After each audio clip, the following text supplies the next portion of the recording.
तुम जरा फिर से आंख बंद करके बैठ के सोचना, तुमने सच परमात्मा को पुकारा है? जब कभी तुम पुकारे भी हो तब भी तुम्हारी अंतर्ध्वनि के सारे तार पुकारे, तुमने एकजुट होकर पुकारा।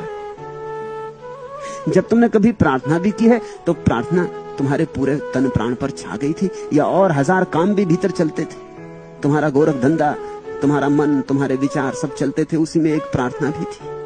जब तुम मंदिर गए हो संसार भूल गया है, या कि तुम संसार को सब भांति अपने भीतर लिए मंदिर पहुंच गए हो। जब तुम मस्जिद में झुके हो तो तुम सच में झुके थे या केवल शरीर की कवायद कर ली थी? गौर से देखोगे तो तुम अपनी प्रार्थना का थोथापन पाओगे, उसका अन्याय नहीं। तुम अपनी पूजा की व्यर्थता पाओगे, उसका अन्याय नहीं। या कि तुमने तोतों की तरह प्रार्थनाएं रट ली और तुम उन्हीं को दोहराए जा रहे हो।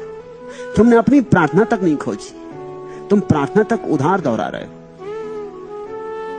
जिस दिन ये उधारी बंद होगी, और इसकी कोई फिक्र ना करो कि तुम्हारी प्रार्थना अगर तुम ही बनाओगे, अगर तुम्हारी प्रार्थना तुम्ही से जन्मेगी तो शायद इतनी सुंदर ना हो, फिक्र ना करो। परमात्मा प्रार्थना के सौंदर्य और शब्दों का हिसाब नहीं रखता है। प्रार्थना के भाव भर गिने जाते, न शब्द गिने जाते, न व्याकरण की फिक्र की जाती, न भाषा की।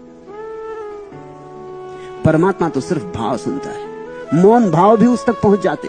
और तुम कितना ही चिल्लाओ, लाख शोरगुल मचाओ, अगर तुम्हारा हृदय भीतर नहीं तो परमात्मा बहरे की तरह रहेगा, तुम्हारे स्वर उस तक नहीं पहुंचे, नहीं पहुंचेंगे।